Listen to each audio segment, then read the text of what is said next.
సాధారణంగా మన లక్షణాలను బట్టి, మనం చేసే ప్రవర్తన బట్టి, మన కోరికలను బట్టి రాశి నిర్ణయం కానీ నక్షత్ర నిర్ణయం కానీ చెయ్యొచ్చా అని ఎన్డీఏ ఛానల్ అధినేత దత్తాత్రేయ గారు క్వశ్చన్ అడిగారు. మరి చేయొచ్చు నాయన దత్తు. ఎందువలనంటే మనకి ఒక్కొక్క నక్షత్రానికి ఒక్కొక్క లక్షణాలు ఉంటాయన్నమాట.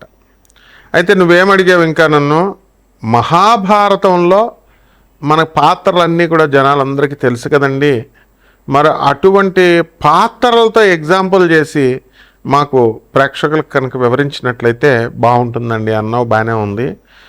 మొన్న పాపం ఒక వ్యక్తి భీముడు గురించి చెప్పాడు. భీముడు మేషరాశికి చెందినవాడు అని చెప్తే ఆయన పచ్చిబూతులు తిట్టారు. నువ్వు భీముడు చూసావా, నువ్వు తెలుసా అని. ఇప్పుడు నన్ను కూడా తిడతారు సార్ అని అన్నా సరే పర్వాలేదు గురువుగారు, పాత్రలు అందరికీ తెలియాలి కదా అన్నారు.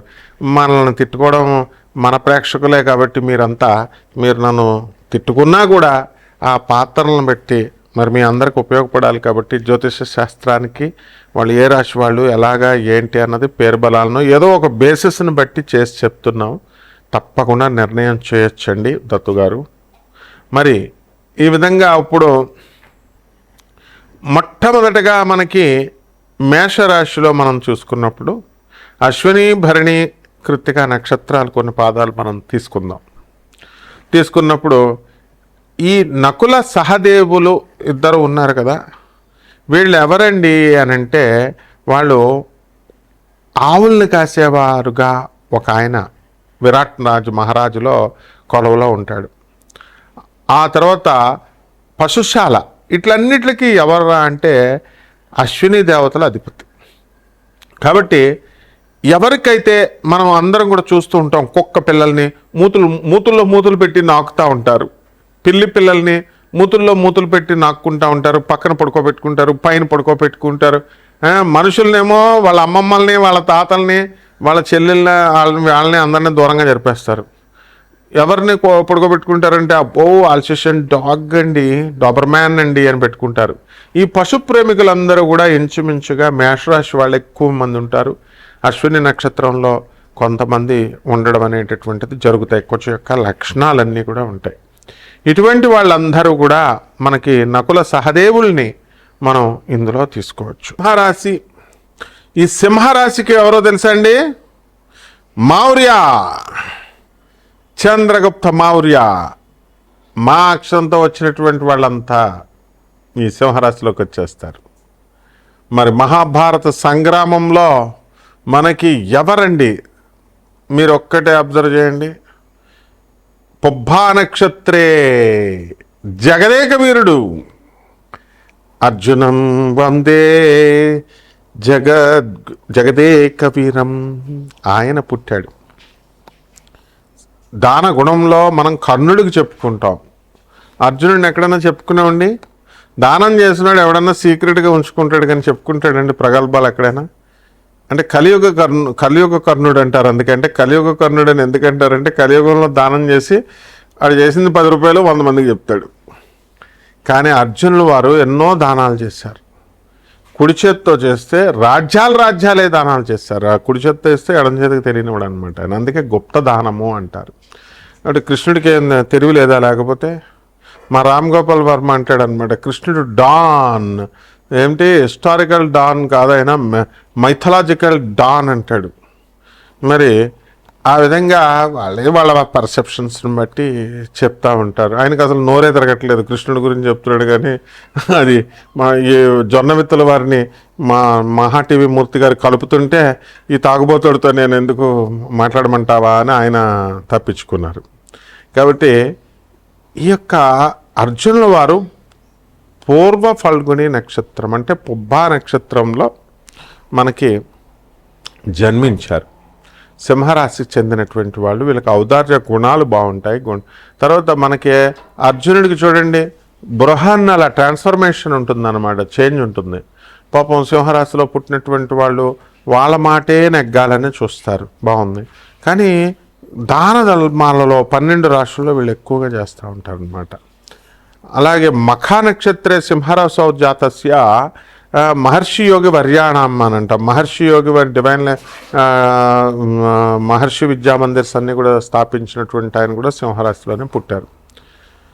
మీ అందరికీ కూడా సింహరాశి వాళ్ళకి ఎక్కడా కూడా అడ్డు లేదండి. ఈ 2025 సంవత్సరంలో కూడా మీరు విదేశాల నుంచి ఇండియాకి తిరగడము, ఇండియాకి రావడం, మీ అత్తగారుల దగ్గరికి వెళ్ళడము, పుణ్యక్షేత్ర దర్శనాలు ఇవన్నీ కూడా మీరు చేస్తారు.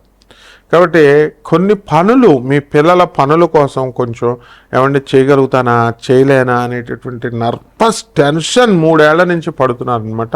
అవన్నీ పటాపంచులైతూ 2025 సంవత్సరంలో మీకు అందరికీ కూడా చక్కగా మళ్ళీ 26 మే వరకు నేను చెప్పే ఫలితాలన్నీ కూడా ఈ టోటల్ ఇయర్ అనమాట. గురుడు మళ్ళీ ట్రాన్స్ఫర్మ్ అయ్యేదాకా అంతవరకు కూడా అద్భుతంగా మీకు పనిచేస్తాయి. పనులు లేట్ అయినప్పటికీ కూడా మీకు ఏమవుతాయంటే చక్కగా మీరు పనులు పూర్తి చేసుకుంటూ వెళ్తారు. 1-2 సార్లు ట్రై చేసుకుంటూ వెళ్ళాలి. అర్జునుల వారు ఇప్పుడు కూడా విరాట్ పర్వంలో చెప్పబడి ఉంది. అండ్ ఎవరండి అసలు ఆ భీష్ముడు, ఆ ద్రోణాచార్యుడు, ఆ కర్ణుడు, అశ్వత్థామ, వికర్ణుడు, దుశ్శాసనుడు, ఇక వరుస పెట్టి గ్యాంగ్ అందరూ కూడా అక్కడ ఉన్నారు. ఉంటే ఉత్తర కుమారుడిని రథంలో తీసుకెళ్తున్నాడు ఈయన బృహన్నల. అక్కడ చూసి ఉత్తర కుమారుడికి పాస్ పడిపోద్ది. బాబాయ్ ఈ కౌరవ సైన్యం ఏంటిది అంత పెద్ద తుఫాన్లాగా ఉంది, ఏంటిది అంతా ఎంత జనం ఉన్నారు చీమల పుట్టల్లాగా అంటే కౌరవ శానిధి అంటే అయ్యా బాబోయ్ అని గుండె ఆగిపోయి ఉత్తర కుమారుడు నేను చేయలేను బాబోయ్ అంటాడు. కానీ అర్జున్లో ఉన్న ఉత్సాహం, సింహరాశిలో మీకు ఆ లక్షణాలు ఉంటాయి. ఎంత పని ఇవ్వండి మీకు ఉత్సాహంగా చేస్తారు. అర్జునుడు ఉత్సాహం తప్ప ఇలాంటి వాళ్ళతోనే కదా మనం చేస్తే మనకి యుద్ధం అంటాడనమాట. ఈ ఉత్తర కుమారుడు ఏం చేస్తాడు, బాబాయ్ నాకు బతుకుంటే బలుసాకు తినచ్చు సార్, మనం పారిపోదాం అని చెప్పేసి వెనక్కి పారిపోతాడు అనమాట. అంటే సింహరాశి వాళ్ళకి ఎంత పెద్ద మీరు పని ఇవ్వండి, 100 కోట్లు అప్పు చేసి వాళ్ళకి అప్పచెప్పండి, ఆ 100 కోట్ల అప్పు కూడా తీర్చేస్తారు. మీ ఇంట్లో ఉన్నటువంటి మీ మొగుళ్ళో, మీ పిల్లలో, భార్యలో వీళ్ళందరూ కూడా సింహరాశి వాళ్ళు ఉంటే మీరు చక్కగా సంతోషించండి. ఎందుకంటే భయపడాల్సినటువంటి పని లేదనమాట సింహరాశి వాళ్ళకి. ఈ రకంగా సింహరాశి వాళ్ళకి ఈ 2025 సంవత్సరంలో బ్రహ్మాండంగా ఉంది. కాకపోతే మనకి సప్తమంలో ఉన్నటువంటి రాహుగ్రహ ప్రభావాల వలన యుద్ధాలు ఏంటండి, వితండ వాదాలు, యుద్ధం అంటే ఏదో కొట్టేసుకోవడం కాదనమాట, పాకిస్తాను ఇండియా లాగా వితండ వాదాలు అనేటటువంటివి ఎక్కువ చేయడం అనేటటువంటివి చేస్తారు. ఆ తర్వాత అష్టమ శని మనకి పనులు లేటుగా ఉండడము. అండ్ ఈ సింహరాశి వాళ్ళంతా కూడా గుళ్ళు గోపురాలు తెగ తిరుగుతూ ఉంటారు. దేవుడు సాధన చేయరా బాబు అని చెప్తే ఆధ్యాత్మిక వేరు, భక్తి వేరు. ఈ డిఫరెన్స్ జనాలకు తెలియదు. దేవుడు అన్న పదం ఏ ఊర్లో ఉందండి ఆ గుడి, అమ్మ పూజ చేసుకో దుర్గమ్మ గారి ఏ ఊర్లో ఉందండి ఆ గుడి అంటే గుడికి వెళ్తేనేనా. కాబట్టి ఈ అర్జునుల వారి లక్షణాలు మీలో ఉన్నాయి. తపస్సు చేయండి, పాశుపతాస్త్రాన్ని సంపాదించండి, పరమేశ్వరుని మెప్పించాడు, పరమేశ్వరుడితో యుద్ధం చేశాడు, గెలిచాడు. ఇది మీ లక్షణాలు, మీలో ఉన్న గుణాలు బయటకు తీయండి. కీప్ వాచింగ్ మన వీడియోస్. అలాగే చూస్తూ ఉండండి. మౌర్య అలాగ అవుతారు, చంద్రగుప్త మౌర్య చరిత్ర గూగుల్లో సెర్చ్ చేయండి. హిందూ సామ్రాజ్యాన్నే మొత్తం విస్తరింపజేశాడు. అలాగే ఎన్డీఏలో ఒక మౌర్య ఉన్నాడు.